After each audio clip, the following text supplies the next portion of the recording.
गुरुर्ब्रह्मा गुरुर्विष्णुर् गुरुर्ब्रह्मा गुरुर्विष्णुर् गुरुर्देवो महेश्वरः गुरुर्देवो महेश्वरः गुरुसाक्षात् परब्रह्म गुरुर्साक्षात् परब्रह्म तस्मै श्री गुरवे नमः तस्मै श्री गुरवे नमः। ॐ नमो भगवते वासुदेवाय ॐ नमो भगवते वासुदेवाय ॐ नमो भगवते वासुदेवाय ॐ नमो भगवते वासुदेवाय ॐ नमो भगवते वासुदेवाय वासुदेवाय वासुदेवाय। प्रेम से बोलो श्री कृष्ण भगवान की जय, भोलेनाथ भंडारी की जय, गौरा पार्वती सती की जय। प्रेम से बोलो श्री कृष्ण भगवान की जय। एक बार बोल दो ना राधे राधे। प्यारे भक्तों मित्रों, श्री हरि सचित्र श्री भागवत सुधा सागर सुख सागर भगवान वेद व्यास कृत श्री मद भागवत 12 सखंदों की सरल हिंदी व्याख्या श्लोक सहित प्रस्तुति की जा रही है।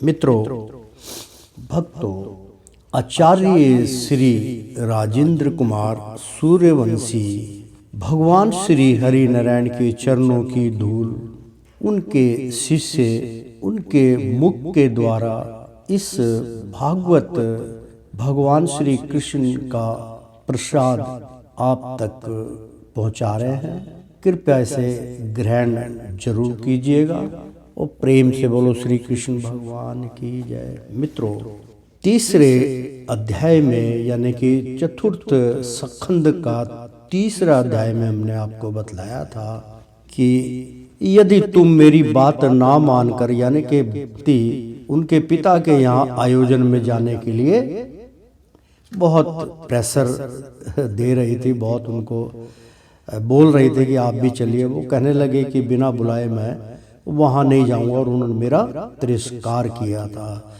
पता नहीं क्या क्या बोला था। तो यदि तुम मेरी बात ना मानकर वहाँ जाओगी तो तुम्हारे लिए अच्छा ना होगा, क्योंकि जब किसी प्रतिष्ठित व्यक्ति का अपने आत्मीय यजनों के द्वारा, यानी कि जो उनके सगे संबंधी उनके द्वारा अपमान होता है, तब वह तत्काल उनकी मृत्यु का कारण हो जाता है। तो प्रेम से बोलो श्री कृष्ण भगवान की जी।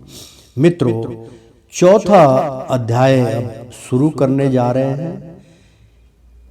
चतुर्थ सखंड का चौथा अध्याय सती का अग्नि प्रवेश। बड़ा भयंकर प्रसंग है कि वो क्रोध में आई होंगी। अभी देखते हैं इसमें भगवान के क्या परिवचन है। भोलेनाथ ने उनको आगाह किया था।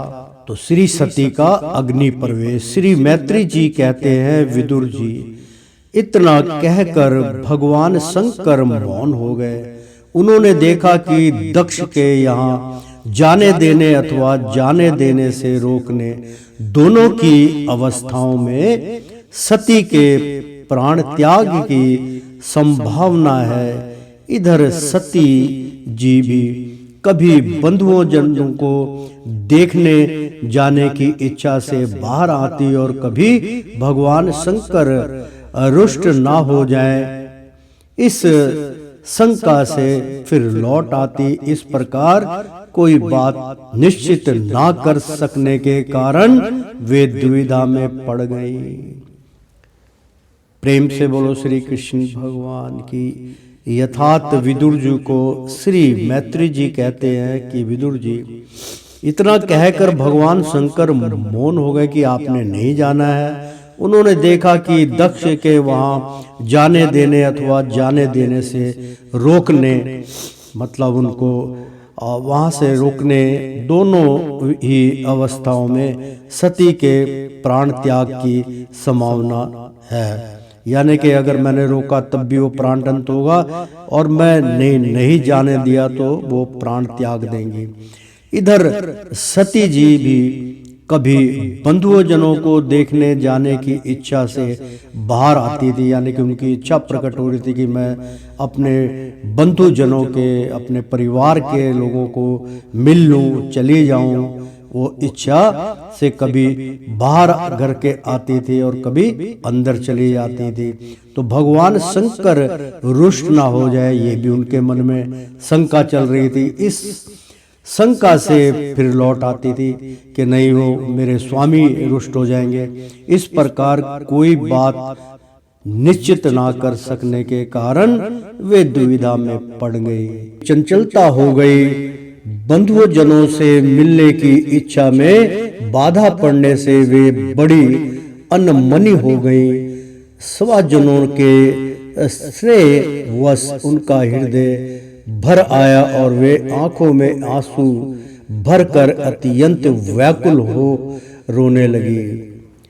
उनका शरीर थर थर कांपने लगा और वे अग्र प्रतिम पुरुष भगवान शंकर की ओर इस प्रकार रोषपूर्ण दृष्टि से देखने लगी मानो उन्हें भस्म कर देगी। प्रेम से बोलो श्री शंकर भगवान की जय।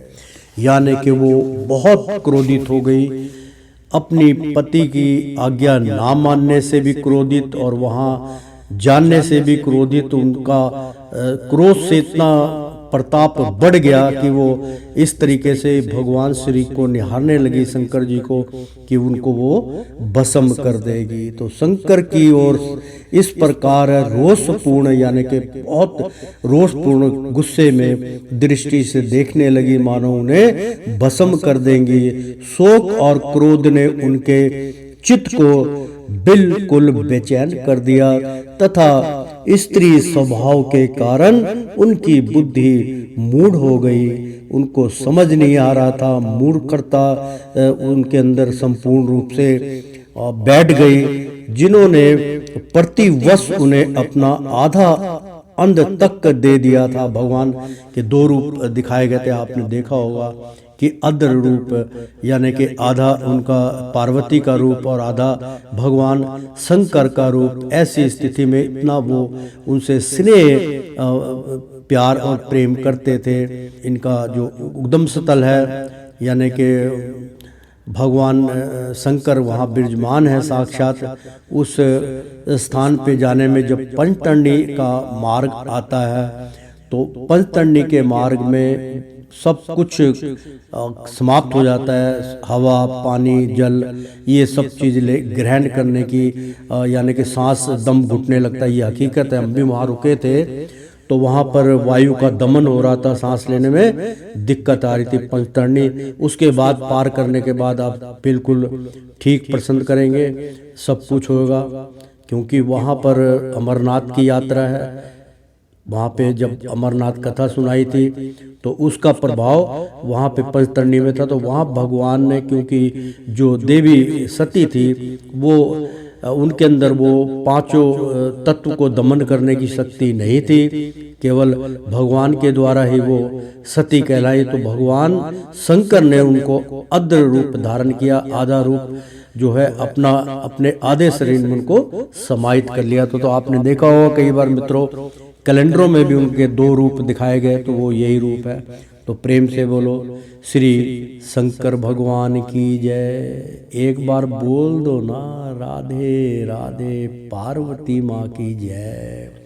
तो स्त्री स्वभाव के कारण उनकी बुद्धि मूढ़ हो गई, जिन्होंने प्रीतिवश उन्हें अपना आधा अंग तक दे दिया था।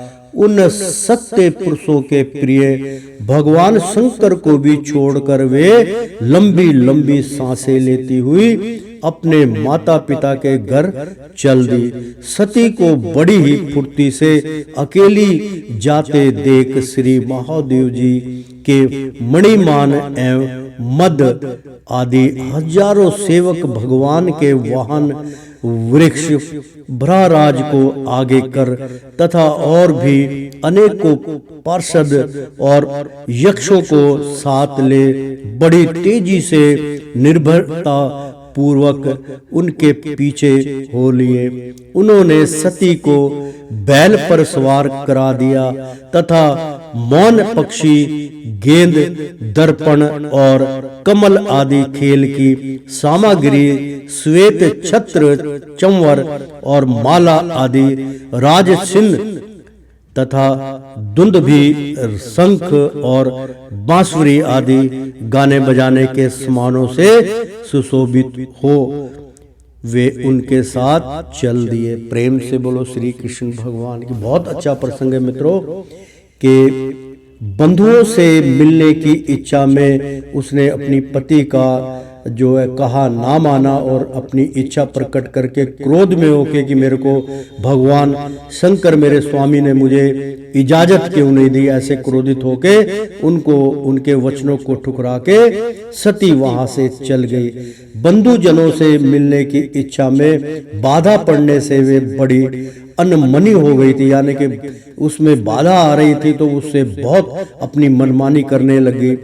स्वर्गजनों के स्त्रेय वश, यानी कि जितने भी वहाँ पे सारे लोग थे, सारे देवता गण थे, भगवान शंकर के सेवक थे, स्त्रेय वश यानी कि उनका भी बहुत स्नेह वश उनका हृदय भर आया। उनको भी देख के उनका हृदय जो था वो भर आया और वे आंखों में आंसू भरकर अत्यंत व्याकुल हो रोने लगी। उनका शरीर थर कांपने लगा, यानी कि वो बहुत देख के सब लोग कि मेरे को देख रहे हैं, भगवान शंकर ने मेरी कहा नहीं माना, मेरा कितना निरादर हो रहा है। और वो सब उनके सेवकों को देख के भी अब भगवान शंकर को कौन उनके आगे जाके वो कह सकता है कि भाई इनको इजाजत दे दो। भाई किसी की हिम्मत नहीं है, भगवान शिव है, वो तो साक्षात सबके अंदर विराजमान है। तो वे आंखों में आंसू भरकर अत्यंत व्याकुल, मतलब बहुत व्याकुलता के साथ, बहुत दुख दर्द के साथ वो रोने लगी।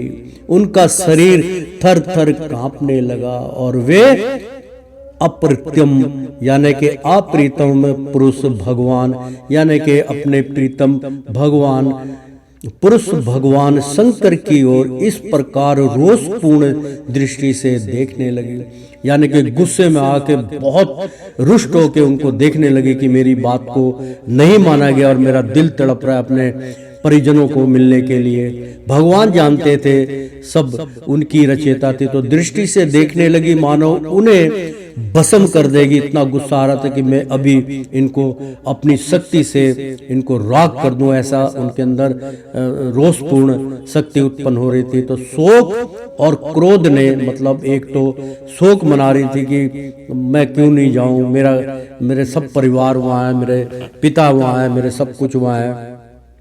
और क्रोध ने उनके चित्त को, और उस क्रोध की वजह से उनका चित्त बिल्कुल बेचैन कर दिया, यानी कि मन बिल्कुल इधर उधर भटकने लगा। तथा स्त्री स्वभाव के कारण, यानी कि जो स्त्री का अपना स्वभाव होता है जब वो अपनी चंडी रूप धारण करती है, तो मित्रों उसका इसके अंदर व्याख्या की गई कि स्त्री स्वभाव के कारण उनकी, जब स्त्री क्रोध में हो तो आपको शांत हो जाना चाहिए।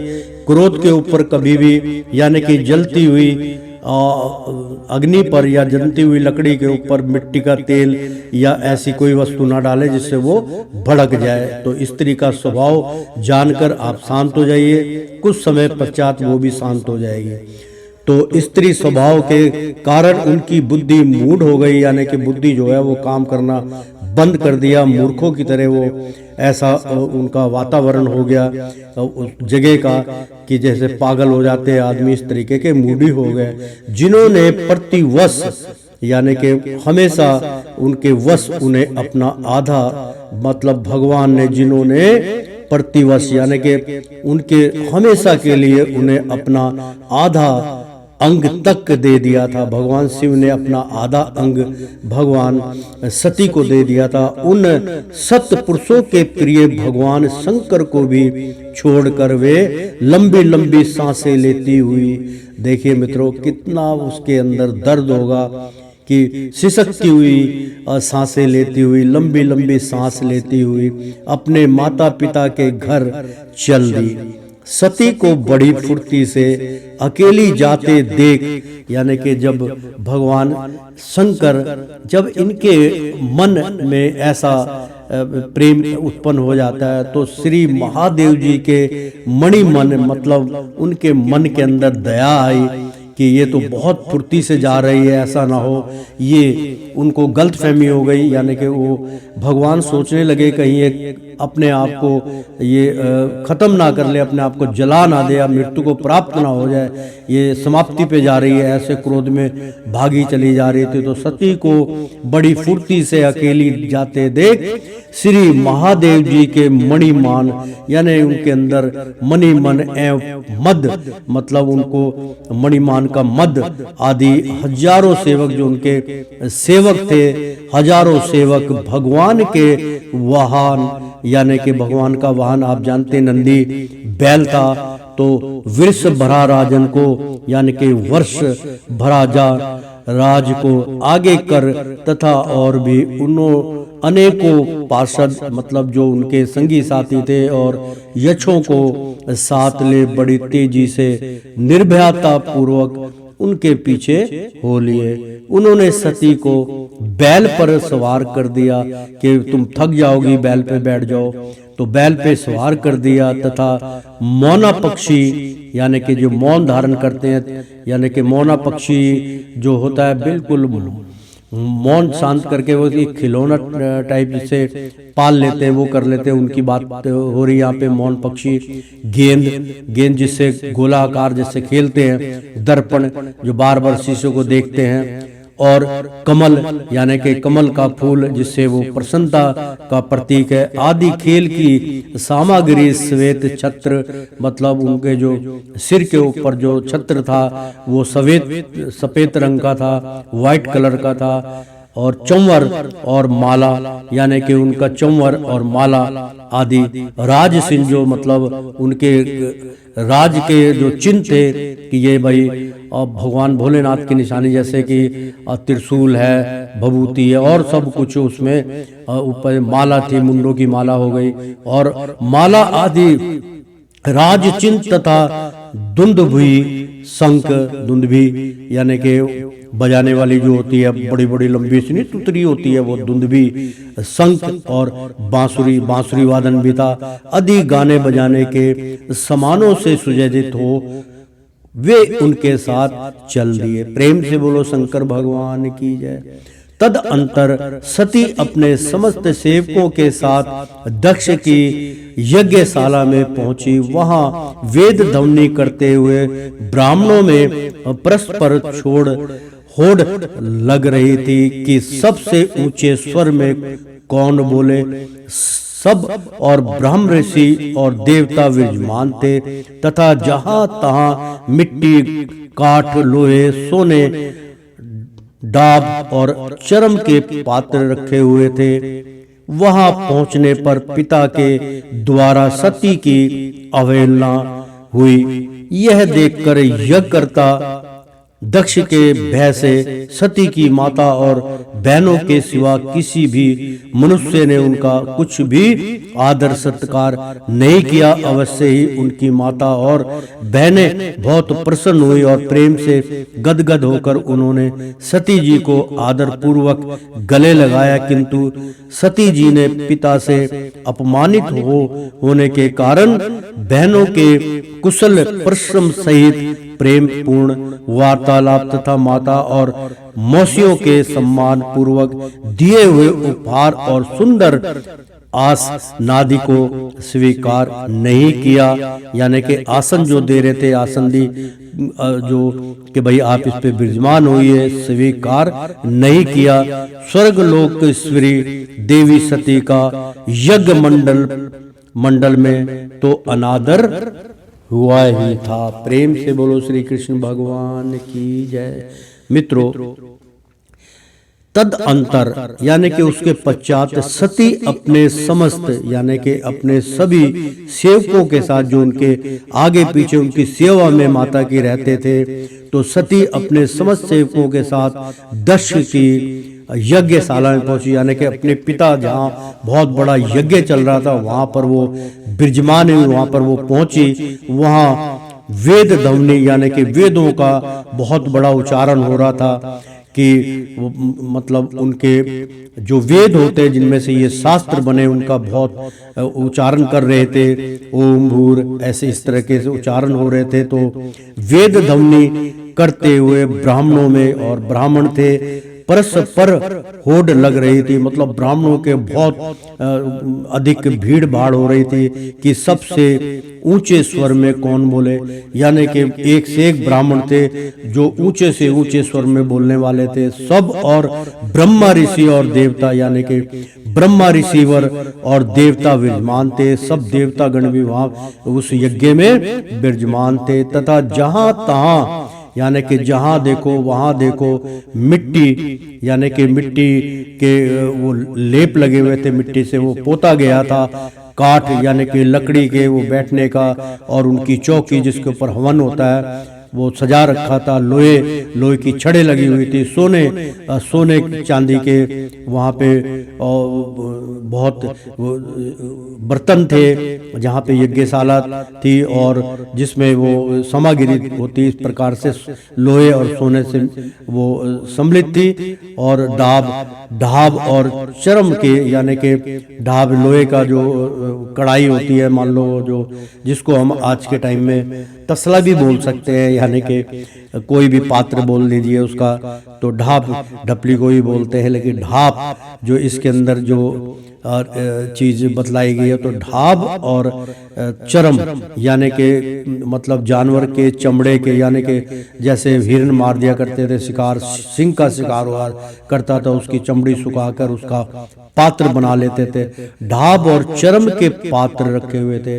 मतलब ढाब के पात्र और चरम के पात्र थोड़े से अशुद्ध होते हैं, वहां पर रखे हुए थे। वहां पहुंचने पर पिता के द्वारा यानी कि वहां जब वो उनकी पुत्री पहुंची तो पुत्री से भी वो रुष्ट थे, क्योंकि शंकर जी को उन्होंने उनका तिरस्कार किया था कि ये कैसी बारात लेके आए। तो वहां पहुंचने पर पिता के द्वारा सती की अवहेलना यानी कि उनकी बहुत बेइज्जती हुई। तो अवहेलना हुई। यह देख यज्ञ करता दक्ष के द्वार पे जो यज्ञ कर रहे थे भय से, और वो बहुत भयभीत हो गए कि ये तो ठीक नहीं हो रहा है कि वहाँ पुत्री पहुंची और वो भी भगवान शिव की अर्धाग्नि है। वहां पहुंचने पर पिता के द्वारा मतलब पिता ने जो दक्ष थे उन्होंने सती की अवहेलना की, उनका आदर नहीं किया, उनका निरादर किया, निरादर हुई। यह देख यज्ञ करता मतलब दक्ष के भय से सती की माता और बहनों के सिवा किसी भी मनुष्य ने उनका कुछ भी आदर सत्कार नहीं किया। केवल दक्ष की पत्नी और उनकी जो बहनें थी उन्होंने ही उसका सत्कार किया। तो मनुष्य ने उनका कुछ भी आदर सत्कार नहीं किया। अवश्य उनकी माता और बहनें बहुत प्रसन्न हुई, जो मतलब सती की बहनें थी और माता थी, वो प्रसन्न हुई कि हमारे जो है दामाद आए और हमारे जो पुत्री आई है द्वार के ऊपर, उनका स्वागत किया, उनको गले लगाया और प्रसन्न हुई और प्रेम से गदगद होकर मतलब प्रेम उत्पन्न हुआ कि मेरी बेटी आई होकर उन्होंने सती जी को आदर पूर्वक गले लगाया, गले मिले। किंतु सती जी ने पिता से अपमानित होने के कारण बहनों के कुशल प्रसन्नता सहित प्रेम में पूर्ण वार्तालाप मतलब उनसे उसी तरीके से प्रेम से वार्तालाप की और उनको महसूस नहीं होने दिया कि मेरे को पिता ने इस तरीके से दुत्कारा है। तो तथा माता और मौसी जो माता की बहनें थी, मौसी थी, परिवार बड़ा था, मौसियों के सम्मान पूर्वक यानी कि उनका सम्मान देख के दिए हुए उपहार, सम्मान पूर्वक दिए हुए उपहार, उनको पुत्री को कोई ना कोई जब द्वार पे आती तो उनको कोई ना कोई उपहार जरूर देना चाहिए। और सुंदर आसन आदि को स्वीकार नहीं किया उन्होंने, ना तो कोई उपहार लिया और ना ही कोई आसन उन्होंने स्वीकार किया बैठने का। तो स्वर्ग लोक सवरी देवी सती का यानी कि वहाँ की वो जो है केशवरी थी, स्वर्गलोक की केशवरी देवी सती का यज्ञ मंडप में तो अनादर हुआ ही था। उन्होंने यह भी देखा कि उस यज्ञ में भगवान शंकर के लिए कोई भाग नहीं दिया गया है और पिता दक्ष उनका बड़ा अपमान कर रहा है। इससे उन्हें बहुत क्रोध हुआ। ऐसा जान पड़ता था मानो वे अपने रोष से संपूर्ण लोकों को भस्म कर देंगी। दक्ष को कर्म मार्ग के अभ्यास से बहुत घमंड हो गया था। उसे शिव जी से द्वेष करते देख जब सती के साथ आए हुए भूत उसे मारने को तैयार हुए तो देवी सती ने उन्हें अपने तेज से रोक दिया और सब लोगों को सुनाकर पिता की निंदा करते हुए क्रोध से लड़खड़ाती हुई वाणी में कहा। प्रेम से बोलो शंकर भगवान की जय, सती माता की जय। बहुत अच्छा प्रसंग चल रहा है मित्रों, और आप ध्यान से, क्योंकि इसका मुझे साथ में उच्चारण करना परम आवश्यकता है। तो यज्ञ मंडप में तो अनादर हुआ ही था। उन्होंने यह भी देखा कि उस यज्ञ में भगवान शंकर के लिए कोई भाग नहीं दिया गया, यानी कि भगवान शंकर का कहीं पे भी कोई उनका स्थान नहीं था, यानी कि उनका कोई बैठने के लिए कि भाई शंकर आएंगे तो उनके लिए भी यज्ञ में बैठने का कोई स्थान बनाया और नहीं बनाया था। इससे अपमानित हुए थे। तो यज्ञ में भगवान शंकर के लिए कोई भाग नहीं दिया गया था, कहीं भी उनका स्थान नहीं था, कोई भाग नहीं था उनका कि आप भी आइए बैठिए, ऐसा कुछ नहीं था। और पिता दक्ष, जो कन्या के पिता दक्ष थे, उनका बड़ा अपमान, दक्ष प्रजापति थे, उनका बड़ा अपमान कर रहा था, यानी कि बहुत अपमान तरीके से उनको देख रहा था, उनको बोल रहा था शंकर भगवान को। इससे उन्हें बहुत क्रोध हुआ। ये देख के उन्हें बहुत क्रोध हुआ। ऐसा जान, यानी कि सती को ऐसा देख कर कि मेरे पति का ऐसा अपमान हो रहा है, तो वो देखकर ऐसा जान पड़ता था मानो वे अपने रोष से, मतलब क्रोध से संपूर्ण लोगों को भस्म कर देंगी। जितने भी लोग हैं अपनी अग्नि से उनको भस्म कर देंगी। दक्ष को कर्म मार्ग के अभ्यास से, यानी कि उन्होंने ऐसे कर्म किए थे भगवान के चरणों तक, भगवान तक वो उनको भगवान की उपाधि हो गई थी, क्योंकि वो बहुत ही शक्तिशाली थे। तो कर्म मार्ग के अभ्यास से बहुत घमंड हो गया था, क्योंकि ये भी आज भी प्रथा चल रही कि घमंड बंदे को बहुत, जब उच्च कोटि में हो जाता तो उसको घमंड उत्पन्न हो जाता है कि मैं पता नहीं क्या हूँ। तो घमंड मत कीजिएगा। उसे शिव जी से द्वेष करते हुए, यानी कि उनसे अपने पति से नफरत करते हुए देख जब सती के साथ आए हुए भूत उसे मारने की तैयारी हुए, यानी कि भगवान के जो भूत प्रेत और उनके जो संगी साथी थे उनको क्रोध आके वो दक्ष को मारने के लिए दौड़े। तो देवी सती ने उन्हें अपने तेज से, अपने तेज प्रकाश से रोक दिया कि आप ऐसा मत कीजिए, और सब लोगों को सुनाकर पिता की निंदा करते हुए क्रोध से लड़खड़ाती हुई वाणी में कहा। जैसे क्रोध में बंदा बहुत लड़खड़ाने लगता है और वो अप शब्द का इस्तेमाल करता है, क्योंकि क्रोध उसके वश में नहीं है। तो देवी सती ने कहा, प्रेम से बोलो देवी सती पार्वती माता की जय, सदा ही जय, देवी आपकी हमेशा जय। तो देवी सती ने कहा, पिताजी भगवान शंकर से बड़ा तो संसार में कोई भी नहीं है। अर्थात देवी सती ने कहा, पिताजी आप तो अपने अहंकार वश में सोचते हैं कि मेरे से बड़ा कोई नहीं है, लेकिन इस संसार के अंदर पिता जी भगवान शंकर बड़ा तो संसार में कोई भी नहीं, यानी कि भगवान शंकर से बड़ा तो संसार में कोई भी नहीं है। वे तो सभी देहधारियों के प्रिय आत्मा है, उनका ना कोई प्रिय है ना अप्रिय है, अतएव उनका किसी भी प्राणी से वैर नहीं है। वे तो सबके कारण एवं सब रूप हैं, आपके सिवा और ऐसा कौन है जो उनसे विरोध करेगा।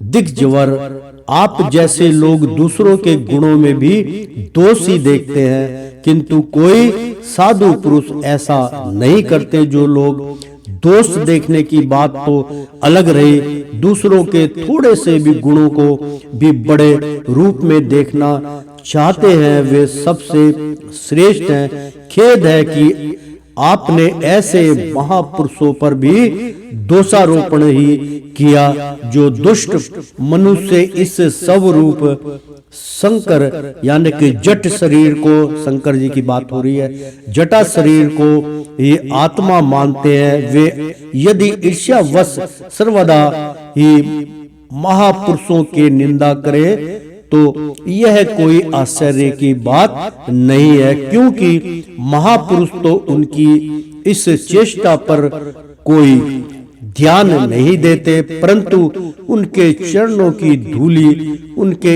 इस अपराध को ना सहकर उनका तेज नष्ट कर देती है। अतः महापुरुषों की निंदा जैसे जघन्य कार्य उन दुष्ट पुरुषों को भी ही शोभा देता है, जिनका शिव यह दो अक्षरों का नाम प्रसंगवश एक बार भी मुख से निकल जाने पर मनुष्य के समस्त पापों को तत्काल नष्ट कर देता है।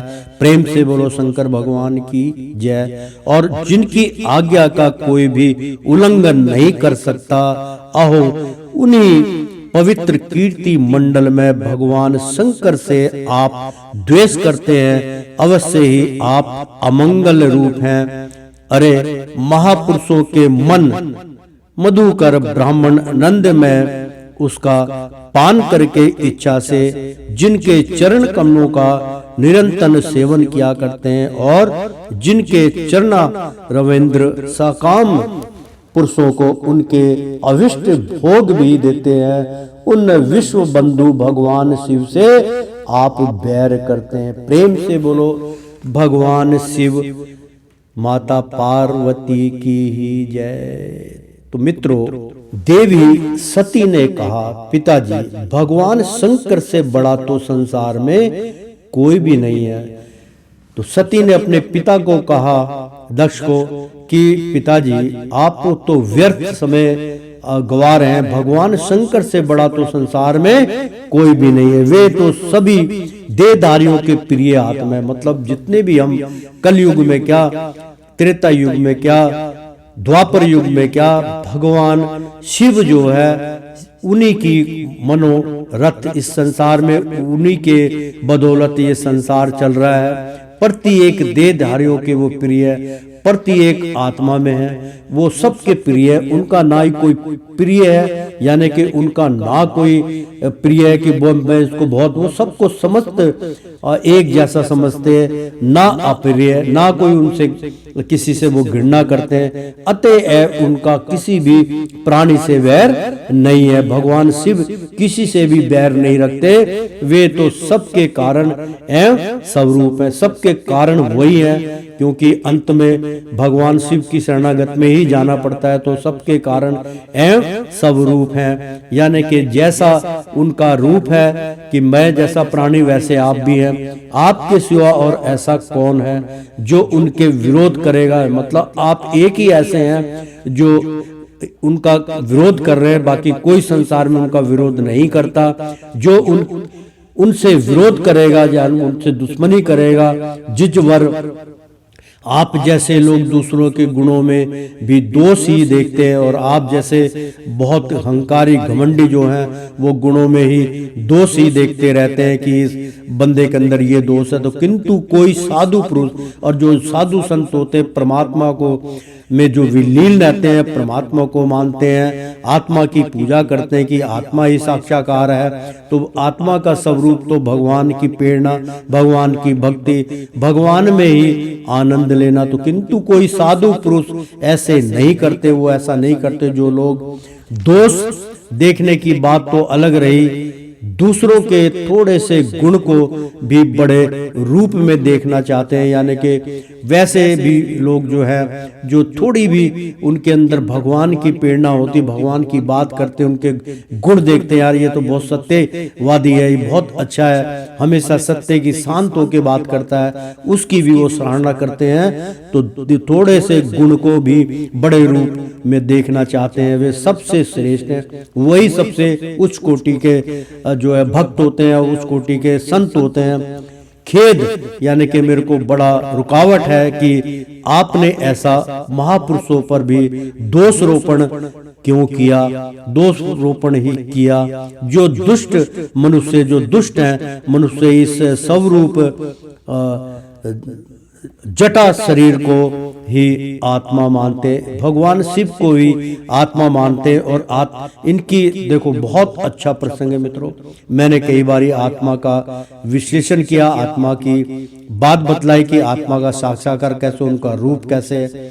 अग्नि उनके चारों तरफ लिपटी होती है और उस अग्नि का जो मेन आत्मा जो बीच में वो होती है, मतलब बीच में आत्मा आप साक्षात्कार देखोगे तो अग्नि से वो ढकी होती है। अग्नि के अंदर आप जैसा ही उनका शरीर होता है। भगवान ने तभी कहा है कि सब मेरे जैसे हैं। तो भगवान शंकर का भी आप उसमें शरीर देख सकते हैं, क्योंकि ब्रह्मा विष्णु महेश्वर तीनों एक ही है, शक्ति है। तो आप उनका स्वरूप देख सकते। तो जो अग्नि है वो कभी भी आप देखना तो वो ऊपर की ओर नहीं जाएगी, लटा से वो नीचे की ओर आती है। आत्मा का स्वरूप ये, जब आत्मा को आप देखेंगे तो वो अग्नि से ढकी होगी तो लपटें हमेशा ऊपर की ओर जाती हैं, लेकिन जब आत्मा का साक्षात्कार करोगे तो वो अग्नि जो है नीचे की तरफ उनकी लपटें होती हैं। तो वो लपटें ऐसी होती है जैसे भगवान की लटाएं लहरा रही हो। तो प्रेम से बोलो शंकर भगवान की जय। वे यदि ईर्ष्यावश सर्वदायी महापुरुषों की निंदा करे तो यह कोई आश्चर्य की बात नहीं है, क्योंकि जो दुष्ट मनुष्य इस स्वरूप जड़ शरीर को ही आत्मा मानते, जड़ शरीर यानी कि बहुत मजबूत, बहुत जटा शरीर जो होता है उसकी बात हो रही है, बहुत अटल की बात हो रही है कि आत्मा मानते हैं, उसी को आत्मा मानते हैं। जो दुष्ट मनुष्य वो भी उनको आत्मा मानते हैं। वे यदि ईर्ष्यावश सर्वदा ही यानी कि अपनी ईर्ष्यावश, अपनी जो ईर्ष्या पैदा होती है, जो उनसे जलिस पैदा होती है, सर्वदा यानी कि हमेशा ही महापुरुषों की निंदा करे तो यह कोई आश्चर्य की बात नहीं, क्योंकि वो मनुष्य जो हैं वो दुष्ट होते हैं। वो करे तो चलो कोई बात नहीं है, क्योंकि महापुरुष तो उनकी इस चेष्टा पर कोई ध्यान नहीं देते, परंतु उनके चरणों की धूलि उनके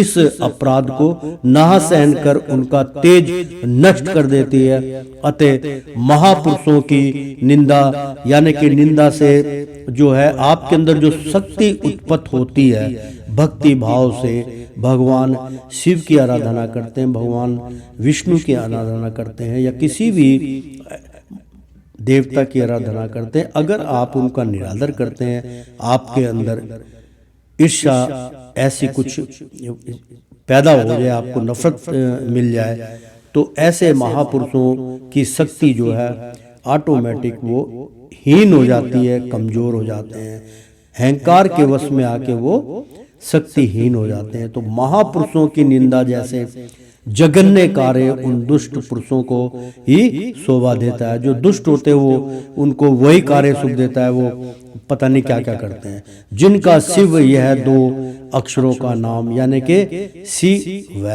मतलब शिव, शिव का मतलब स्वयं, शिव आपके अंदर, आप ही शिव हैं।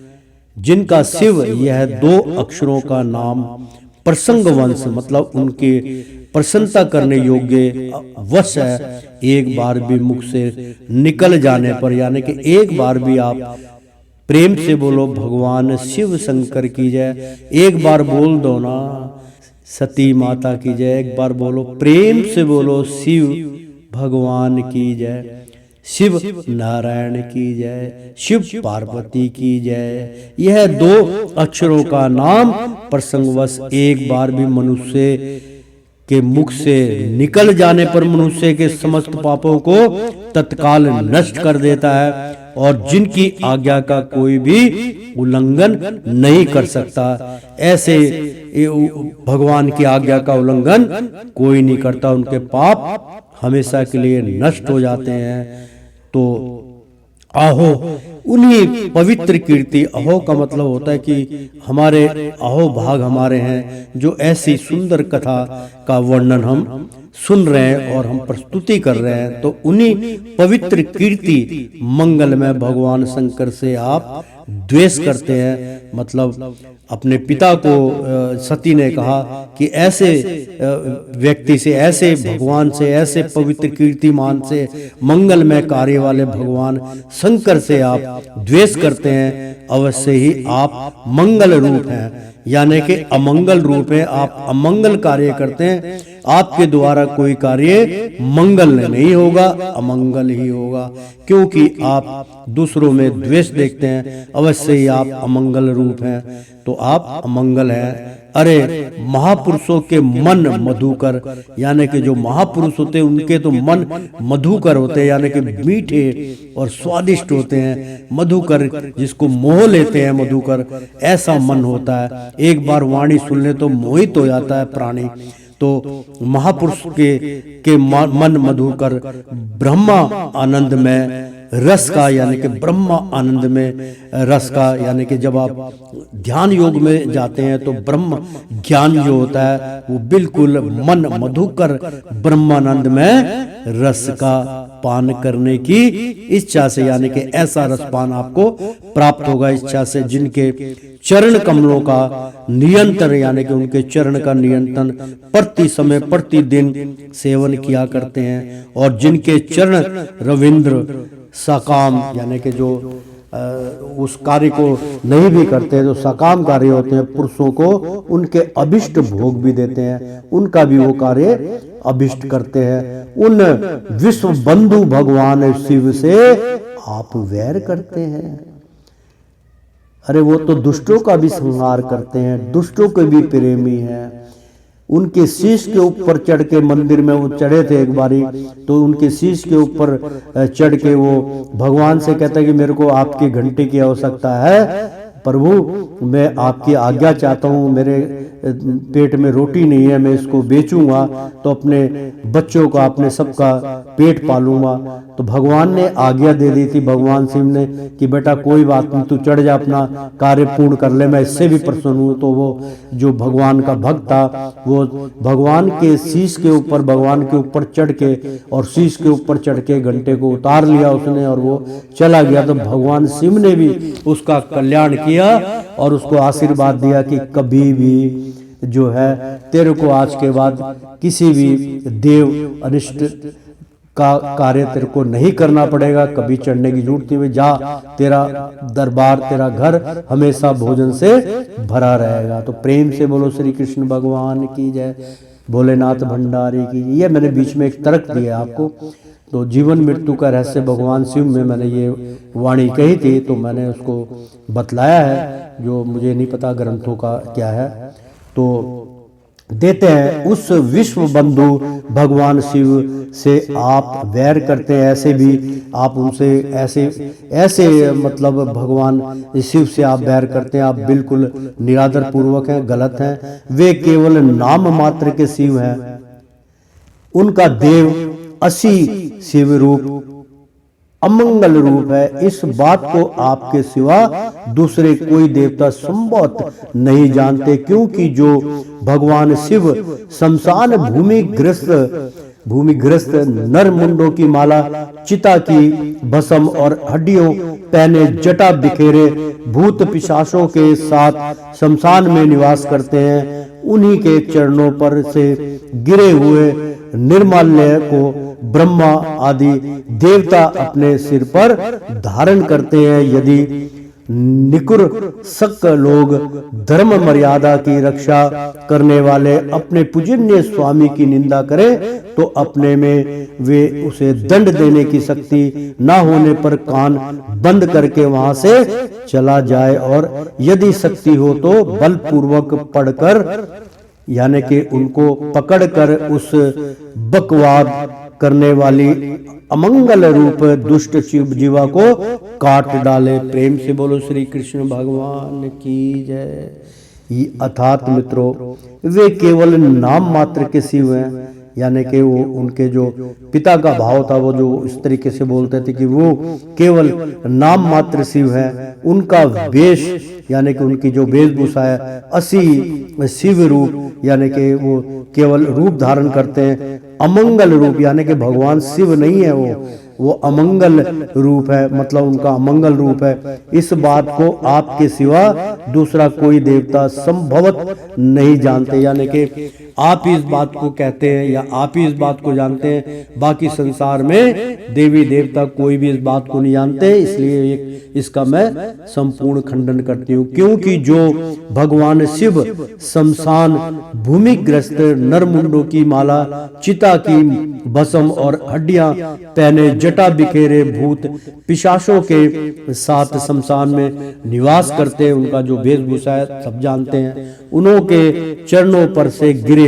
हुए निर्मल्य को ब्रह्मा यानी कि उनके चरण से उत्पत्ति निर्मल्य होकर ब्रह्मा आदि देवता अपने सिर पर धारण करते, यानी कि उनसे उनकी चरणों से जो चीज गिरती है निर्मल्य को, यानी कि उनके मलावा शरीर की अंदर जो भभूति गिरती है जो उनके शरीर से निकलता है, तो ब्रह्मा जैसे आदि देवता अपने सिर पर धारण करते हैं, क्योंकि भभूति अपने माथे पे वो प्रत्येक प्राणी लगा लेता है। तो यदि निकुंस लोग धर्म मर्यादा की रक्षा करने वाले अपने पूजनीय स्वामी की निंदा करते तो अपने में उसे दंड देने की शक्ति ना होने पर कान बंद करके वहां से चला जाए। यानी कि अर्थात मित्रों, यदि निर्कुंड सल लोग यानी कि ऐसे जो उनको नहीं मानते, ऐसे लोग जो है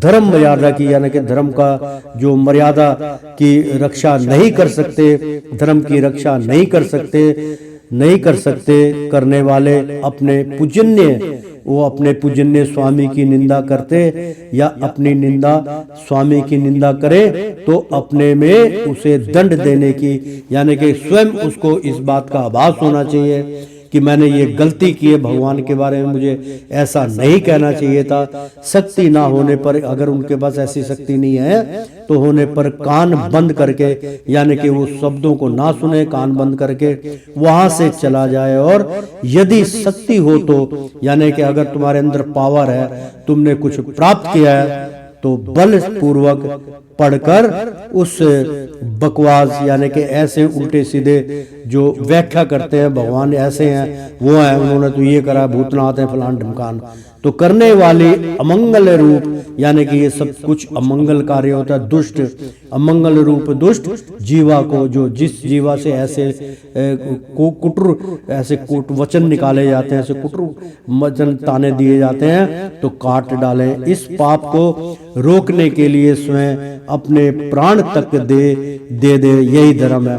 तो ऐसे अधर्मी लोगों को तो मर जाना उचित है। आप भगवान नीलकंठ की निंदा करने वाले जिन्होंने मथन के टाइम विष को पी लिया था, इसलिए उनका जो उनकी कंठ था उसके अंदर जो है सारा जहर उन्होंने पी लिया था और इस संसार में जीवन की रक्षा की, और अन्यथा तो रेंगने वाले जानवर, बड़े बड़े हवेल, सर्प जानवर जो जंगली थे उस टाइम पे जो चले आ रहे हैं हमारे साथ, उन और इस संसार में आज तक चल रहे हैं, उनका सबका वो समाप्त होते वो पैदा नहीं हो सकते, क्योंकि हर चीज जहरीली हो जाती। तो प्रेम से बोलो नीलकंठ भगवान की जय। तो आप भगवान नीलकंठ की निंदा करने वाले हैं, इसलिए आपसे उत्पन्न हुए इस शरीर को अब मैं नहीं रख सकती, यानी कि ओहो सती माता की जय। माता क्या कह रही हैं भाई, मेरे तो रोंगटे खड़े हो गए, प्रभु क्या कह रही है माया। देखो आप भगवान नीलकंठ की निंदा करने वाले हैं, यानी कि जो गुरु धारण जिन्होंने किया होता है, जो भगवान का हमेशा उनमें लीन होते हैं, विलीन होते हैं, अगर उनका कोई निरादर करे तो मित्रों उसका संग छोड़ देना चाहिए। गुरु का भी निरादर ना तो करे ना सुने, दोनों ही महापाप कहलाते हैं। आप भगवान नीलकंठ की निंदा करने वाले हैं, मतलब अपने पिता को कह रहे कि आप तो ऐसे भगवान नीलकंठ वालों की आप निंदा कर रहे हैं, इसलिए आपसे उत्पन्न हुई, यानी कि मैं आपके द्वारा पैदा हुई इस शरीर को अब मैं नहीं रख सकती, अब मैं इस शरीर को नहीं रखूंगी। यदि भूल से कोई निनंदित वस्तु खा ली जाए तो उसे वमन करके निकाल देने से ही मनुष्य की शुद्धि बताई जाती। यानी कि मान लीजिए जैसे किसी ने ऐसी चीज का सेवन कर लिया, उसके अंदर पॉइजन चला गया या मांसाहारी भोजन चला गया जो उसका सेवन वो नहीं करता था, तो उसको उल्टी करके या उस तरीके से उसको निकाल देना चाहिए, तो उसका चित्त जो है वो फिर से पवित्र हो जाता है। नरक अगर हमारे अंदर है, हमारा मल का त्याग करने का मन कर रहा तो मल को त्याग कर देना चाहिए, और हमारा मूत्र का त्याग करने का मन है तो मूत्र त्याग कर देना, तो आपके अंतरकण सब कुछ निर्मल हो जाता है। तो प्रेम से बोलो सती माता की जय। तो उस वमन करके निकाल देना चाहिए, वमन माने उल्टी करके उसको निकाल देना चाहिए। तो यदि भूल से कोई निरंदित वस्तु खा ली जाए तो उसे वमन यानी कि उल्टी करके निकाल देने से ही मनुष्य की शुद्धि बताई जाती है, मानव से ठीक हो जाता है, शुद्धिकरण हो जाता है। जो महामुनि निरंतर अपने स्वरूप में ही रमण करते हैं, यानी कि जो महामुनि है वो निरंतर अपने अंतरकरण के अंदर अपने स्वरूप में ही, यानी कि अपने स्वरूप को प्राण यानी कि आत्मा को देखते हैं अपने शरीर में। आपका शरीर आत्मा में, आप अपने शरीर को संपूर्ण देख सकते हैं, शीशे में आपको देखने की आवश्यकता नहीं है। आप नेत्र बंद कीजिए, ध्यान लगाइए त्रिकुटी में, भगवान शिव की कृपा से वो अपना स्वरूप आपकी आत्मा में प्रत्यक्ष दिखाएंगे, तो उसी में वो आप रमण कीजिए, उसमें भक्ति में खो जाइए। तो महामुनि जो होते हैं निरंतर हमेशा अपने स्वरूप में ही रमण करते हैं, उनकी बुद्धि सर्वथा यानी कि हमेशा वेद के विधि निषेध ध्यय में, यानी कि जो विधि है उसे निषेध में यानी कि उसके अलावा वाक्यों का अनुसरण नहीं करते। जो गीता है, जो भगवान का सत्य कथा है, जो भगवान का कीर्तन है, भगवान की आरती है, वेदों के द्वारा जो किए गए वचन है, उन्हीं वाक्यों का यानी कि विधि निषेध, यानी कि जो विधि निषेध है ये हमारे धर्म में नहीं है, तो विधि निषेध में वाक्यों का जो हमारे धर्म में नहीं है, उन वाक्यों का अनुसरण नहीं करती, यानी कि उसका अनुसरण नहीं करना चाहिए। जिस प्रकार देवता और मनुष्य की गति में भेद रहता है, उसी प्रकार ज्ञानी और अज्ञानी की स्थिति भी एक सी नहीं होती है। मित्रों, जिस प्रकार देवता और मनुष्य की गति में भेद रहता है, यानी कि देवता जो है वो सत्पुरुष होते हैं, उनके अंदर सतु गुणी उत्पत्ति होती है, वो देवता जैसे कार्य करते हैं, शांत रहते हैं, उनकी ये निशानी। उन्हीं में जो मनुष्य हैं, मतलब दोनों उसी के अंदर देवता और राक्षसगण दोनों उत्पत्ति आपके अंदर है। तो जिस प्रकार देवता और मनुष्यों की गति में यानी कि दोनों में, दोनों के कार्य में, दोनों में कार्य में गति है जो उनकी काम करने की में भेद रहता, दोनों में भेद है, देवतागण जो अलग किस्म से अपनी प्रेरणा करते हैं, तो उसी प्रकार ज्ञानी यानी कि जो ज्ञानी पुरुष होते हैं और अनज्ञानी यानी कि जो ज्ञानी है और जो अनज्ञानी है की स्थिति भी एक सी नहीं होती, दोनों अलग अलग होते हैं। अज्ञानता के वश में वो ज्ञान को नहीं स्वीकार करते। इसलिए मनुष्य को चाहिए कि वह अपने ही धर्म मार्ग में स्थित रहते हुए भी दूसरों के मार्ग की निंदा ना करे। प्रेम से बोलो श्री कृष्ण भगवान की जय।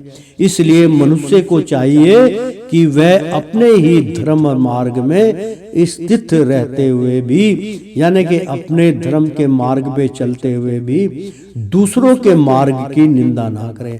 जैसे कई बार हम लोग जो है भाई, मैं भी कई बार अधर्म की निंदा कर देता हूँ कि यार धर्म के अंदर ये नहीं है, ये हत्याएं कर रहे हैं, ये जो है इंसान को मार रहा है, ये जो है जानवर की निर्भय हत्या कर देते हैं, गौ हत्या कर देते हैं, तो उनका जो है ऐसा नहीं होना चाहिए। हम उनको उनके मार्ग में अधर्म की जो बात करते हैं, लेकिन जो वो धर्म से जुड़े हुए जो अच्छे कर्म करते हैं उनकी निंदा नहीं करनी चाहिए। ये इसमें दर्शाया गया है कि धर्म मार्ग से स्थित रहते हुए भी दूसरों के मार्ग की निंदा ना करें। प्रवृत्ति यज्ञ आदि और निर्वृत्ति शम दम आदि रूप दोनों ही प्रकार के कर्म ठीक है। यानी कि प्रवृत्ति जो प्राकृतिक की देन है, यज्ञ आदि यानी कि जो यज्ञ कई प्रकार के होते हैं, जैसे आहुति दे के भी यज्ञ होता है और ज्ञान यज्ञ भी होता है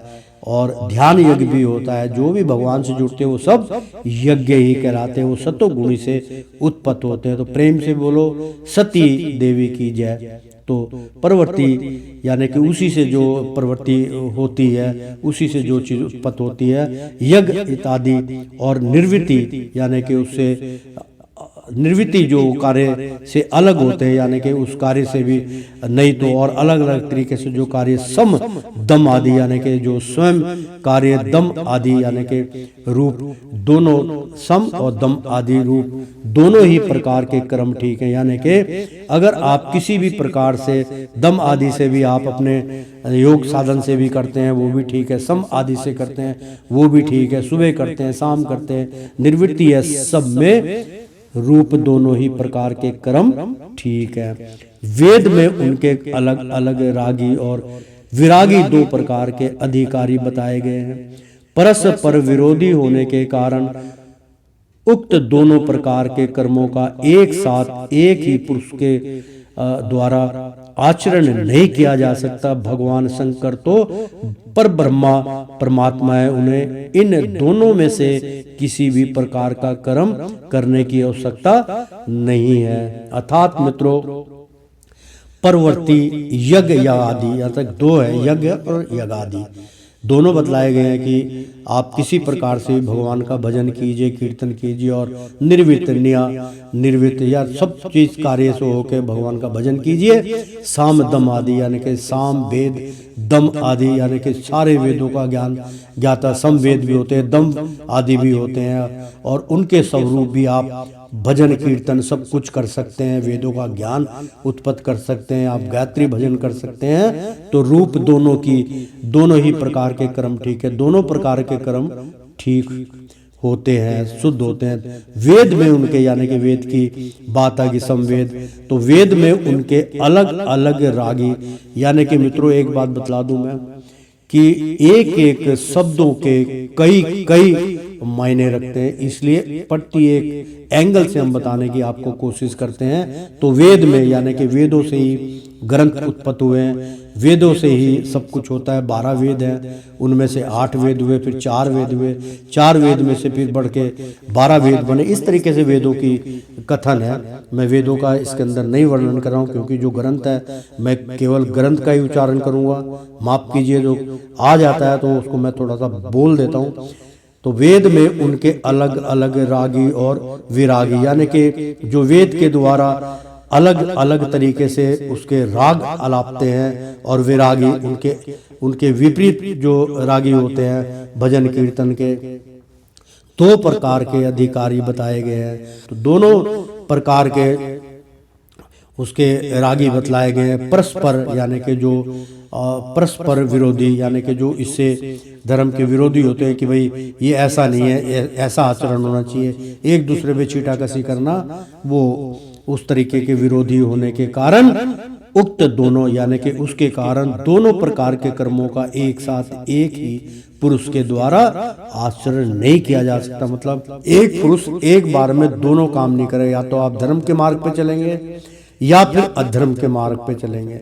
यदि आप दोनों मार्ग को तय करते हो, अधर्म भी आप साथ दे रहे हो, धर्म भी कर रहे हो, तो सब मिष्टा चला जाएगा, सब मिथ्या चला जाएगा। तो मित्रों, ऐसा कार्य मत कीजिए, लट लगाइए प्रभु के चरणों की, धर्म के मार्ग पे चलिए। अधर्म का ऑटोमेटिक आपके अंदर कोई अधर्म कार्य रोड़ा डालेगा, अपने आप ही भगवान उसको हटा देते हैं। आपका धर्म मार्ग इतना प्रबल होता है कि वह धर्म को आड़े आने नहीं देता। तो प्रेम से बोलो सती माता भगवान श्री कृष्ण शंकर भगवान शिव की जय। एक बार बोल दो ना, राधे राधे। भगवान शंकर तो पर ब्रह्मा, यानी कि भगवान शंकर ही पर ब्रह्मा है, मतलब ब्रह्मा से ऊपर। यानी कि जब आप विलीन हो जाते हैं, आत्मा का साक्षात्कार हो जाता है, तो आपको ब्रह्म ज्ञान की प्राप्ति होगी। आप ब्रह्म ज्ञान में विलीन हो जाएंगे, फिर ब्रह्म ज्ञान से ऊपर जाने में पर ब्रह्मा में विलीन होंगे, तो पर ब्रह्मा में भगवान शिव साक्षात शंकर जी के आपको दर्शन होंगे। तो भगवान शंकर तो पर ब्रह्मा पर आत्मा है, मतलब वही पर ब्रह्मा है, वही आत्मा स्वरूप प्रकाश है, वही सबके अंदर विराजमान है। उन्हें इन दोनों में से किसी भी प्रकार का कर्म करने की आवश्यकता नहीं पड़ती। यानी कि उन्होंने कहा जो आदमी उनको इस तरीके से समझ लेते हैं तो उनको ऐसे कर्मों करने की आवश्यकता नहीं पड़ती, वो अपना धर्म मार्ग पे चलते हैं। तो पिताजी हमारा ऐश्वर्य अव्यक्त है, यानी कि जो आपने हमें बहुत लाड प्यार से पाला, बहुत ऐश्वर्य, वो सब का सब अव्यक्त है, मतलब वो हमें नहीं स्वीकार करना चाहिए था। आत्मज्ञानी जो आत्मज्ञानी होते हैं, जो आत्म से यानी कि आत्मा का स्वरूप जानते हैं, आत्मज्ञानी होते हैं, महापुरुष ही उसका सेवन कर सकते हैं, और उसका सेवन केवल आत्मज्ञानी महापुरुष ही करते हैं। तो आपके पास वह ऐश्वर्य नहीं है। और यज्ञशालाओं में यज्ञ से उत्तृप्त होकर, यानी कि जो आपने यज्ञशाला में यज्ञत्र यानी कि यज्ञ में जो पात्र है यज्ञ का, उसके अंदर जो आहुति है तृप्त, उससे तृप्त होकर यानी कि तृप्त होकर प्राण पोषण यानी कि प्राण पोषण करने वाले कर्म कंठ लोग उसकी प्रशंसा भी नहीं करते। वो धर्म का कार्य करके उसकी प्रशंसा नहीं करते। तो प्राण पोषण यानी कि प्राण की आत्मा की जो खुराक है, पोषण है, तो आत्मा बहुत बड़ा इसमें विषय है प्रभु भक्तों की। वो कहते हैं कि पिताजी हमारा ऐश्वर्य अव्यक्त है, मतलब जिस प्रकार से आप हमारा ऐश्वर्य ढूंढते हैं, आत्मज्ञानी जो आत्मज्ञानी है महापुरुष, आत्मज्ञानी महापुरुष ही उसका सेवन करते हैं। आत्मज्ञानी ही उन चीजों का सेवन करते हैं जो आपकी किस्मत में नहीं है, क्योंकि आप यज्ञ कर रहे हैं तो यज्ञ का फल आप जिस प्रकार से प्राप्त करना चाहते हैं वो उचित नहीं है, और धर्म रूप आपके अंदर अहम अहंकार उत्पन्न हो जाता है, इसलिए आप उस कर्म को हम नहीं मानते। तो पिताजी हमारा ऐश्वर्य अव्यक्त है, आत्मज्ञानी महापुरुष ही उसका सेवन कर सकते हैं। जो आत्मज्ञानी है वही सत्य को स्वीकार करते हैं। आपके पास वह ऐश्वर्य नहीं है, आपके पास ऐसा कोई भी साधन ऐश्वर्य नहीं है। यज्ञशालाओं में यानी कि जो आपकी यज्ञशालाओं में यानी कि उसमें जो लोग रहते हैं यज्ञशालाओं में, यज्ञतंत्र यानी कि जिसमें यज्ञ का पात्र है उसमें सामग्री से या और भी बात उसमें जो आहुति दी जाती है, तृप्त यानी कि उससे आप तृप्त होकर प्राण पोषण यानी कि उससे जो तृप्त होते आपको पता नहीं है, उससे जो तृप्त होते प्राण पोषण यानी कि यहाँ पर प्राण पोषण की बात करिए कि जो आपके प्राण है, जैसे प्राण वायु और अपान वायु दोनों से हमारी आत्मा शुद्ध होती है, आत्मा के अंदर अमृत निकलता है। तो 24 घंटे में एक बूंद अमृत जो है हमारे अंदर से हमारे कंठ में जाता है। कंठ में जो कौवा होता है उस पर एक 0 पॉइंट बना होता है, उससे 24 घंटे में एक बार अमृत जो है वो भगवान देते हैं। आत्मा का स्वरूप है वो उनसे निकलता है। तो जितना ज़्यादा सुमरन करेंगे उतनी अमृत निकलेगा, वो आपको ग्रहण करना पड़ेगा, उसी से आपकी जीवन चलती है। केवल पेट भरने के लिए आप भोजन करते हैं, यानी कि आत्मा की खुराक परमात्मा ही है।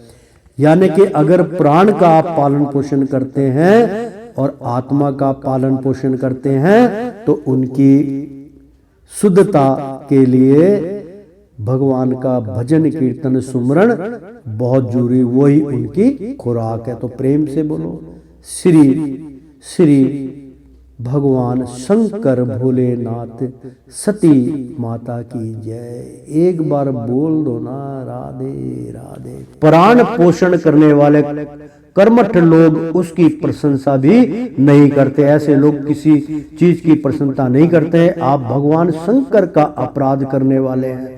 आपने भगवान शंकर का अपराध है, उनके अपराधी है। अतः आपके शरीर से उत्पन्न इस निंद्रणीय देह को रखकर मुझे क्या करना है। ऐसे ही मतलब जो मेरी आपके अंदर से, जो मैं आपकी औलाद हूँ, आपकी पुत्री हूँ, ऐसे निर्दनीय देह की मतलब ऐसे जिसका अपमानित हो जाए उसका शरीर, तो उसको निंदनीय देह की रख कर मुझे क्या करना है। ऐसे देह का मैं क्या करूंगी। आप जैसे दुर्जन से संबंध होने के कारण मुझे लज्जा आती है। जो महापुरुषों का अपराध करता है उससे होने वाले जन्म को भी धिक्कार है। जिस समय भगवान शिव आपके साथ मेरा संबंध दिखलाते हुए मुझे हंसी में दक्षिणानी दक्ष कुमारी के नाम से पुकारेंगे, उस समय हंसी को भूलकर मुझे बड़ी ही लज्जा और खेद होगा। इसलिए इससे पहले ही मैं आपके अंग से उत्पन्न इस समतुल्य शरीर को त्याग दूंगी। ये तो मेरा मुर्दा शरीर है, मैं इसका त्याग कर दूंगा। तो श्री मैत्री जी बोलते हैं, मैत्री जी कहते हैं, काम आदि शत्रुओं को जीतने वाले विदुर जी इस यज्ञ मंडप में दक्ष से इस प्रकार कह देवी सती मौन होकर उत्तर दिशा में भूमि पर बैठ गई। उन्होंने आचमन करके पीला वस्त्र ओढ़ लिया तथा आंखें मूंद कर शरीर छोड़ने के लिए वे योग मार्ग में स्थित हो गई। उन्होंने आसन को स्थिर कर प्राणायाम द्वारा प्राण और अपान को एक रूप करके नाभि चक्र में स्थित किया।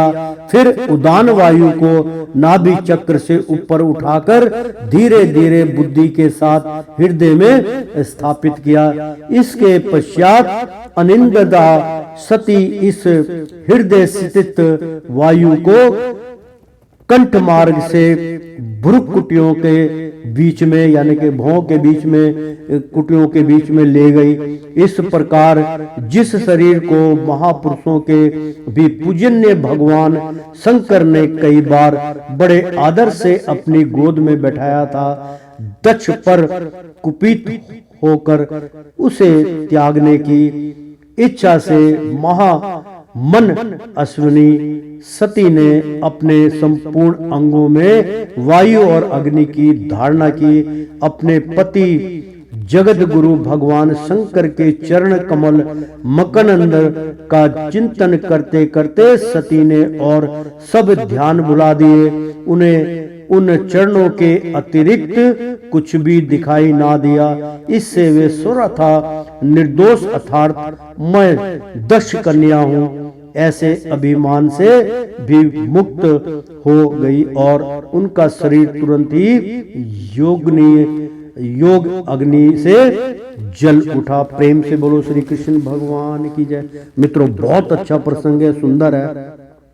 श्री मैत्री जी कहते हैं, काम आदि यानी कि जो काम क्रोध मोह, ये काम आदि शत्रुओं को जीतने वाले विदुर जी, जिन्होंने विदुर जी ने आपने काम पे विजय पाई है, आपने शत्रुओं को दमन किया, उस पर विजय पाई है। तो विदुर जी उस यज्ञ मंडप में, मतलब उस यज्ञ मंडप के अंदर बैठी हुई जब दक्ष से इस प्रकार कह देवी सती ने मौन होकर, या सब कुछ अपने पिता को कहकर मौन होकर उत्तर दिशा में भूमि पर बैठ गई, उत्तर दिशा के अंदर मुंह करके उन्होंने वो बैठ गई, मतलब तो उन्होंने आचमन, मतलब उन्होंने अपना आचमन करके, यानी कि अपने आप को, आचमन का मतलब होता है कि अपने आप को ढक लिया, उन्होंने आचमन करके पीला वस्त्र ओढ़ लिया, यानी कि पीला वस्त्र से अपने शरीर को ढक लिया, ओढ़ लिया, तथा आंखें मूंद कर और आंखें बंद कर ली शरीर छोड़ने के लिए। शरीर कैसे बड़े बड़े महापुरुष कैसे छोड़ते हैं, छोड़ने के लिए वे योग मार्ग में स्थित हो गई। योग मार्ग का है जो हमारी कुंडली है मित्रों, जो मूलाधार चक्र होता है, वहां से कुंडली का मूलाधार यानी कि उसका मूल जो चक्र है वो वहीं से उत्पन्न होता है। तो उसी की अब ये बात कर रहे हैं कि शरीर छोड़ने के लिए वे योग मार्ग, वहीं से योग साधक होता है, कुंडली के द्वारा, नाभि के द्वारा योग मार्ग में स्थित हो गई और उसके अंदर अपने आप को प्रचंड होगी, उसके अंदर प्रवेश कर गई। उन्होंने आसन को स्थिर कर, यानी कि आसन को एक जगह पे स्थिर कर लिया जिसपे यानी कि कुछ बिछोना नहीं था, और उस आसन यानी कि जो पृथ्वी थी उसको बांध दिया कि इसके अलावा कोई भी शक्ति मुझे रोकने ना है, उसका वशीकरण कर लिया। तो कई जो है समझ लिए काफी दूर तक कोई उनके पास नहीं आ सका, ऐसा उनका मतलब जो आभा से उन्होंने चक्र बांध लिया। उन्होंने आसन को स्थिर कर, जो उनका आसन था, प्राणायाम द्वारा, यानी कि प्राणायाम द्वारा, दोनों पालथी मार के प्राणायाम द्वारा प्राण और यानी कि अपने प्राण को यानी कि वो करके जो त्रिकुटी में केंद्रित करते, मैंने इसकी लोग को विधि भी बतलाई थी। तो उन्होंने आसन को स्थिर कर प्राणायाम द्वारा प्राण और अपान को, यानी कि प्राण वायु और अपान वायु, प्राण वायु बाहर से उत्पन्न होती है, अपान वायु अंदर होती है, दोनों को मिलके जो है हमारे शरीर के अंदर शक्ति उत्पन्न होती है। तो चाहे वो अपान कह दीजिए, चाहे आप प्राण कह दीजिए, दोनों एक समान है। को एक रूप, ये आ गया ना कि एक रूप करके, यानी कि दोनों को एक में सम्मिलित करके उनको एक ही रूप में धारण किया। नाभि चक्र, कोई नाभि चक्र में बतला रहा हूं कि नाभि चक्र जो है, मूलाधार चक्र को नाभि चक्र कहते हैं। जो गुदा है, गुदा के ऊपर एक निशान गोल सा बना होता है, जैसे दुम जो होती जानवर की, ऐसा निशान सब प्राणी के अंदर होता है। उसके बिल्कुल अगर भाग में वो सिंगाड़ा स्वरूप जो है वो नाभि चक्र होता है। तो नाभि चक्र में स्थित किया, वहां पे उन्होंने दोनों वायु को का दमन कर लिया। फिर उदान वायु, यानी कि उदान वायु को जो हमारे मतलब मल मूत्र का त्याग करने के लिए जो उदान करती है, उसको बाहर करती है सब चीजों को।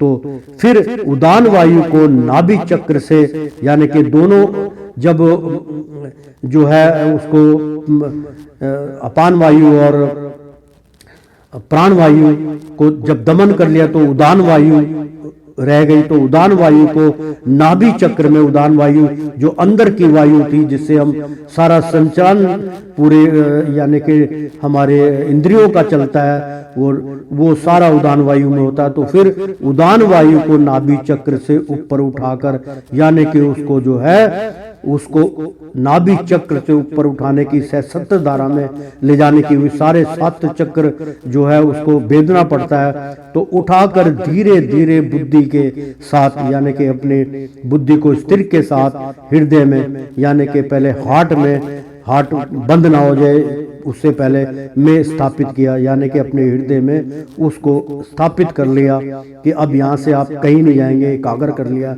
इसके पश्चात उसके बाद अनिन्दिता, अनिन्दिता का मतलब होता है कि अनिन्दिता मतलब मुझे अब कोई भी आनंद की प्राप्ति नहीं चाहिए। सती उस हृदय स्थित, यानी कि उसके बाद सती ने हृदय के अंदर जो स्थित उनका जो स्थान था, वायु को कंठ मार्ग से, यानी कि वहां से वो कंठ मार्ग में ले गए। ये बहुत बड़ा मित्रों जो है, ये बहुत बड़ा इसमें दिया हुआ है इसका कि हृदय से ये जो है सहस्त्र धर जो है त्रिकुटी है, इसके अंदर उनका कैसे होता है। मित्रों ये बात मतलब बहुत विज्ञान की है, डॉक्टर की मत की बात है, आपके समझ में नहीं आएगी, लेकिन मैं थोड़ा सा इस पर रोशनी डाल देता हूँ कि जब आप मृत्यु को प्राप्त हो जाते, अकाल मृत्यु को जब प्राप्त हो जाते, तो आपको मृत्यु जो घोषित किया जाता है, आपकी नब्ज देख लेंगे, आपकी पुतली देख लेंगे, आपका हृदय देख लेंगे, भाई वर्क नहीं कर रहा, परंतु हृदय के अंदर एक वायु होती है,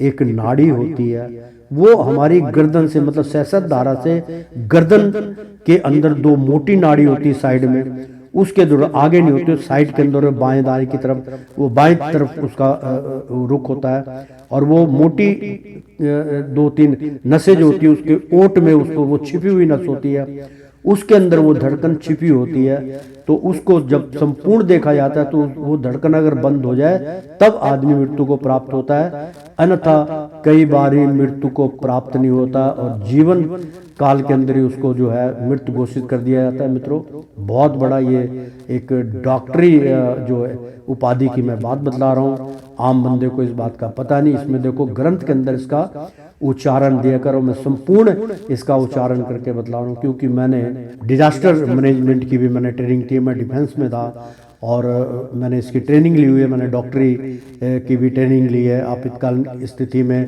क्या करना चाहिए, घबराना नहीं चाहिए, इस तरीके की मैंने बोली। तो वो इसलिए मैं ये चीज़ आपको ज्ञान श्रद्धा बतला रहा हूँ कि वायु को कंठ मार्ग से यानी कि वहीं से हृदय से उस वायु को कंठ मार्ग से यानी कि कंठ जो आपका गला है उसी मार्ग से तो भुरकुटियों यानी कि भौं जो है दोनों के बीच में त्रिकुटी है, जहाँ भगवान शिव का स्थान है, के बीच में ले गई, वहां पर बीच में ले गई। इस प्रकार जिस शरीर को महापुरुषों के ही भी पूजनीय भगवान शंकर ने कई बार बड़े आदर से अपनी गोद में बैठाया था, यानी कि पूजनीय जो भगवान शंकर ने कई बारी मुझे जो है उसमें बिठाया था, तो महापुरुष जो है उसमें केंद्रित कर लेते, अपनी त्रिकुटी में उसको जगह दे देते, अपने शरणागत में जगह दे देते, तो अपनी गोद में बैठाया था। तो दक्ष पर कुपित होकर उसे त्यागने की इच्छा से महामन शिवनी सती ने अपने संपूर्ण अंगों में वायु और अग्नि की धारणा की। अपने पति जगत गुरु भगवान शंकर के चरण कमल मकरंद का चिंतन करते करते यानी कि मरण का चिंतन करते करते सती ने और सब ध्यान भुला दिए।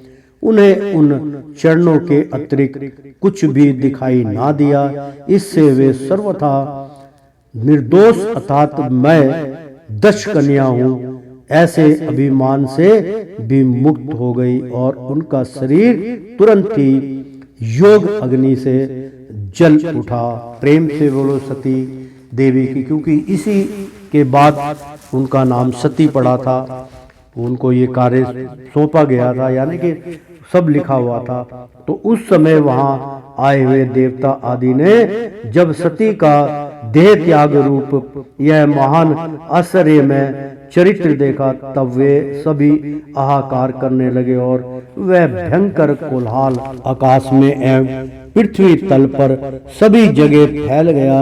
सब और वही सुनाई देता था, हाय दक्ष के दुर्व्यवहार से कुपित होकर देवाधिदेव महादेव की प्रिया सती ने प्राण त्याग दिए। देखो सारे चराचर जीव इस दक्ष प्रजापति की ही संतान है, फिर भी हमने ऐसे भारी कुत्सितता की है, क्योंकि ऐसी दुष्टता की है और ऐसी दुष्टता हमें नहीं करनी चाहिए थे। इसकी पुत्री शुद्ध हृदय सती सदा ही मान पाने के योग्य थी, किंतु इससे उसका ऐसा निरादर किया कि उसने प्राण त्याग दिए। वास्तव में यह बड़ा ही असहिष्णु और ब्राह्मणा द्रोही ही है, यानी कि ब्राह्मण द्रोही का मतलब होता है कि वास्तव में यह बड़ा ही असहिष्णु यानी कि ऐसा घृणा करने वाला असहिष्णु और ब्राह्मण द्रोही यानी कि ब्राह्मणों को का नुकसान करने वाला अब इसकी संसार में बड़ी अपकीर्ति होगी, यानी कि बहुत इसका दुरुपयोग होगा, दुर्व्यवहार होगा, दुर तरीके से उसको देखा जाएगा। जब इसकी पुत्री सती इसी के अपराधी से प्राण त्याग करने को तैयार हुई, तब भी इस शंकर द्रोही ने उसे रोका तक नहीं, यानी कि अपनी पुत्री को देह संकार करते हुए, अग्निदेह में त्याग करते हुए भी वो रोक नहीं पाया। अहंकार के वश में भगवान शिव की पत्नी थी, प्राय अमानत थी, उसको रोकना चाहिए था, क्षमा याचना करनी नहीं किया उसने। जिस समय सब लोग ऐसा कह रहे थे, उसी समय शिव जी के पार्षद सती का ये अद्भुत प्राण त्याग देख अस्त्र शस्त्र लेकर दक्ष को मारने के लिए उठ खड़े हुए। उनके आक्रमण का वेग देखकर भगवान भृगु ने यज्ञ में, क्योंकि वो यज्ञ कर रहे थे, भृगु ने यज्ञ में विघ्न डालने वालों का नाश करने के लिए अपहंत रक्ष यानी कि इत्यादि मंत्र का उच्चारण करते हुए, अपहंत मतलब बहुत क्रोधित होते हैं, शाप देने के मतलब कि भाई ये विघ्न डाल रहे हैं, तो इत्यादि मंत्र का उच्चारण करते हुए दक्षिणाग्नि में आहुति दी। अद्रवयु भृगु ने ज्यों ही आहुति छोड़ी कि यज्ञ कुंड से सुरभु नाम के हजारों तेजस्वी देवता प्रकट हो गए। उन्होंने अपनी तपस्या के प्रभाव से चंद्रलोक प्राप्त किया था। उन ब्रह्मा तेज संपन्न देवताओं ने जलती हुई लकड़ियों से आक्रमण किया, तो समस्त ग्राहक और प्रथम गण इधर उधर भाग गए। प्रेम से बोलो श्री कृष्ण भगवान की जय। अर्थात मित्रों, अपहंत रक्ष यानी कि जिस प्रकार उनके आक्रमण यानी कि क्रोध में आकर के हमारी सती को जो है इस तरीके से आगमन हुआ, तो वो भगवान के जो दूत थे, जो भगवान के भूत प्रेत थे, जो उनके साथ में उनके जो मुनिगण थे, वेग देखकर भगवान भृगु ने, मतलब ऐसा वेग देखकर जो भगवान भृगु ने यज्ञ में विघ्न, यानी कि उनको तो ऐसा लगा कि ये तो यज्ञ में विघ्न डालने वाले का नाश यानी कि उनका नाश करने के लिए अपहंत रक्ष यानी कि अपहंत रक्ष का मंत्र का उच्चारण इत्यादि मंत्र का उच्चारण करते हुए दक्षिणाग्नि में यानी कि वो दक्षिणा अग्नि में आहुति दी। जो अग्नि जल रही थी दक्षिण की ओर, यानी कि दक्षिणा अग्नि में जो दक्षिणी की तरफ अग्नि थी उसमें वो आहुति दी, क्योंकि वो पितृलोक की का एरिया मानते हैं। तो अध्रवायु मृग ने जो ही आहुति छोड़ी कि यज्ञ कुंड से ऋभु यानी कि शुरभु नाम के ऐसे शुरभु नाम के ऋतु नाम के हजारों तेजस्वी देवता प्रकट हो गए। उन्होंने अपनी तपस्या के प्रभाव से चंद्रलोक प्राप्त किया था, यानी कि ऐसे मुनिवर थे जिनका कब्जा चंद्रलोक पे था। पूरा चंद्रलोक में देवताओं का भी शक्तिशाली, उसके अंदर हजारों ऋतुभु नाम के हजारों तेजस्वी देवता प्रकट हो गए। उन्होंने अपनी तपस्या के प्रभाव से चंद्रलोक प्राप्त किया था। उन ब्रह्मा तेज संपन्न देवताओं ने जो उससे उत्पन्न हुए थे, ब्रह्मा तेज संपन्न यानी कि उनका तेज बहुत उत्पन्न था, तो देवताओं ने जलती हुई यानी कि वहां से जो अग्नि प्रचंड हो रही थी, यज्ञ की अग्नि को अपने हाथ में उठा लिया और लकड़ियों से आक्रमण किया, यानी कि उन लकड़ियों से उनके ऊपर भगवान शिव के जो साथ में गए थे, उनके आगमन वो थे, उनके संगी साथी थे, उनके ऊपर जो बाधा डालने की क्रोधित में वो कर रहे थे, उनके ऊपर आक्रमण किया। तो समस्त गुहाक और प्रथम गण जितने भी वहां के जो बहुत अच्छे बुरे जो भी थे, प्रथम गण जो एक एक जो गण थे वहां पे उपस्थित, इधर उधर भाग गए। तो प्रेम से बोलो श्री कृष्ण भगवान की जय। एक बार बोल दो ना, राधे राधे। भोलेनाथ भंडारी की, शिव शंकर की जय, सती माता की जय हो। प्रेम से बोलो भगवान शिव की जय, भगवान शंकर की जय, गौरा पार्वती की जय। एक बार बोल दो ना, गौरा पार्वती राधे राधे, कृष्णम कृष्णम की जय हो। प्रेम से बोलो भगवान श्री कृष्ण भगवान की जय।